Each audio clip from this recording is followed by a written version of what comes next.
فرعون ٹیکنالوجی اور سائنس میں ہم سب سے آگے تھے۔ یہ 7,000 سال قبل 700 کلومیٹر دور سے 1 کروڑ پتھر مصر لائے۔ ہر ایک پتھر 25 سے 2800 ٹن وزنی تھا۔ یہ ون پیس تھا اور یہ پہاڑ سے چوڑائی میں کاٹا گیا تھا۔ یہ پتھر صحرا کے عین درمیان 170 میٹر کی بلندی پر لگائے گئے۔ قدیم مصری آرکیٹیکٹ نے 8,000 قبل ایسا ڈیزائن بنایا جو ہر طرف سے بند بھی تھا، لیکن بندش کے باوجود اندر سورج کی روشنی بھی آتی تھی۔ اندر کا درجہ حرارت بھی باہر کے ٹمپریچر سے کم تھا۔ ان لوگوں نے 8,000 قبل لاشوں کو محفوظ کرنے کا طریقہ بھی ایجاد کر لیا۔ یہ خوراک کو 1000 سال تک محفوظ رکھنے کا طریقہ بھی جان گئے۔ قاہرہ کے علاقے جیزہ کے بڑے اہرام میں 23 لاکھ بڑے پتھر ہیں۔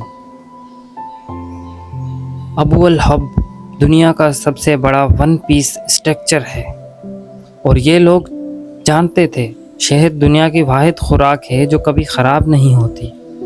اہرام میں 5,000 سال پرانا شہد نکلا اور یہ مکمل طور پہ استعمال کے قابل تھا۔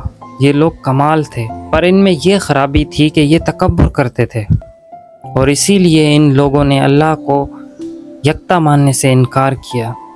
اللہ تعالیٰ کو تکبر پسند نہیں، چنانچہ یہ پکڑ میں آ گئے اور عبرت کا یوں نشان بنے کہ آج تک نشانات عبرت ہیں۔ جس نے رب کے لیے جھکنا سیکھ لیا وہی علم والا ہے، کیونکہ علم کی پہچان عاجزی ہے اور جاہل کی پہچان تکبر۔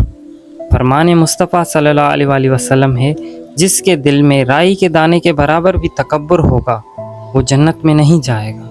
مسلم شریف کی حدیث نمبر 91۔